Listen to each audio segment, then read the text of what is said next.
Praise the Lord. இன்றைய தியானம் கொலோசியர் 1 14 முதல் 21 வரை.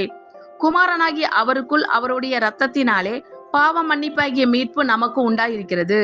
அவர் அதரிசனமான தேவனுடைய தற்சுரூபமும் சர்வ சிருஷ்டிக்கும் முந்தின பேருமானவர். ஏனென்றால் அவருக்குள் சகலமும் சிருஷ்டிக்கப்பட்டது, பரலோகத்தில் உள்ளவைகளும் பூலோகத்தில் உள்ளவைகளுமாகிய காணப்படுகிறவைகளும் காணப்படாதவைகளுமான சகல வஸ்துக்களும், சிங்காசனங்கள் ஆனாலும் கர்த்தவத்துவங்கள் ஆனாலும் துரைத்தனங்கள் ஆனாலும் அதிகாரங்கள் ஆனாலும் சகலமும் அவரை கொண்டும் அவருக்கென்றும் சிருஷ்டிக்கப்பட்டது. அவர் எல்லாவற்றிற்கும் முந்தினவர். எல்லாம் அவருக்குள் நிலை நிற்கிறது. அவரே சபையாகிய சரீரத்துக்கு தலையானவர். எல்லாவற்றிலும் முதல்வராய் இருக்கும்படி அவரே ஆதியும் மரித்தோரிலிருந்து எழுந்த முதற் பேருமானவர்.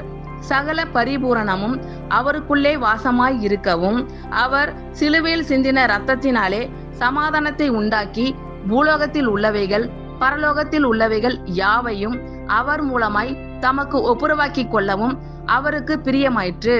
முன்னே அந்நியராயும் துர்க்கிரியைகளினால் மனதிலே சத்துருக்களாயும் இருந்த உங்களையும் பரிசுத்தராகவும் குற்றமற்றவர்களாகவும் கண்டிக்கப்படாதவர்களாகவும் தமக்கு முன் நிறுத்தும்படியாக அவருடைய மாம்ச சரீரத்தில் அடைந்த மரணத்தினாலே இப்பொழுது ஒப்புரவாக்கினார். ஆமேன். கர்த்தர் உங்கள் அனைவரையும் ஆசீர்வதிப்பாராக. God bless you all.